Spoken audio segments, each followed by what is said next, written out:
makadini makadiwo prophet ndinofara chose dambudziko renyu nderei? mai vedu hatisikuvaona kubva 2010 tasikuvaona, takatsvaga hama dzavo dzakambotsvagawo dzikavashaya, saka ndo dambudziko ratauya naro kuti tinzwe kuti vari kupi. Amai vakakuberekai? Amai vakatibereka isusu. Okay, uyu ndiano? Muning'ina wangu. Kubva 2010? Chokwadi. 2010 muchishaya amai venyu? Alright. Vapenyu hawana kufa? Varipo? Sure prophet. Taitofunga pamwe vakafa isu. Hawana kufa vapenyu. Mwari wakanaka mfumo. Amai venyu varipo. Asi kungoti amai venyu ndimambara chete. Amai venyu ndimambara. Ambara. Baba wenyu wakastroke, handiti? Chokwadi prophet. Wakastroke 2008. Chokwadi. Ndo kubva vakurarama vari pa wheelchair. Chokwadi prophet. Amai wenyu ndimambara.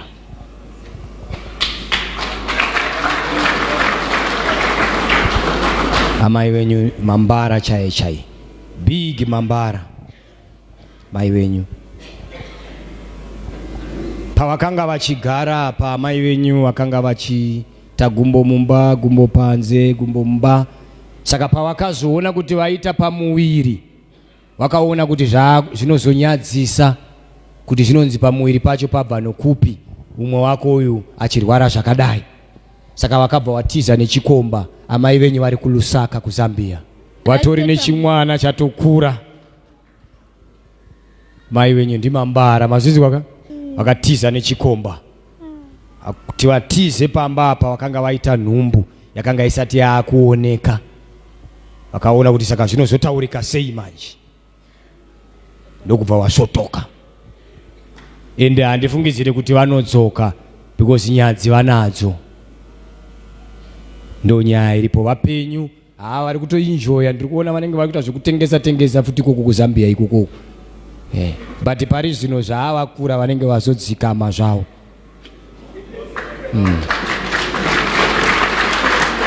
Taitongokumbira kuti vadzoke izvi vazukuru vatokura, hapana kana ari kumboziva gogo. Vanodzoka seiko iwatova nenyuchi life? Hakudzokeke. Hakudzokeke. Hazvidi? Amai wenyu vaiva teacher kai? Tiza basa reteaching.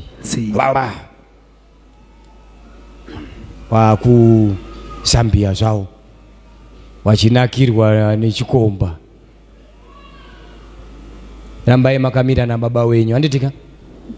Muchivachengeta chete kungoti amai wakaita benzi ndaamai futi. Mukada kuenda kunosvika kwavari ndinokunyorerai madirections. Moenda munovatsvaga. Havatonetse because vanogara vari muguta reLusaka. Kuda kutovaona. Prophet ni. Asi iwo havasi kuda kuona vanhu manje. Iwo havasi kuda kuona chi?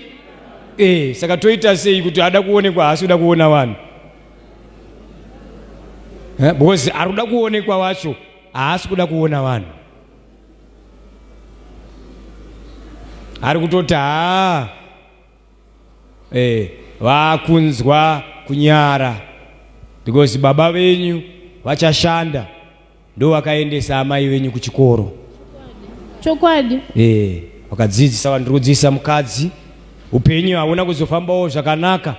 Baba ndo kuzostroka. Makore maviri baba wastroka muna 2010. Mudzimai kwaakutiza. Saka hapadzokeke. Panorema kudi? Asi tikakudirectai munongoitawo sevanhu vanga vaenda kunohodhawo kuZambia kupi? Iwe hanti unowaziva kai uyanga achiri mudiki bichana? Aiwa, ini ndowaziva. Nongoita kuti kondiba mai. Koma zvikase tiri kuhodhawo Tinobiza. Hallelujah.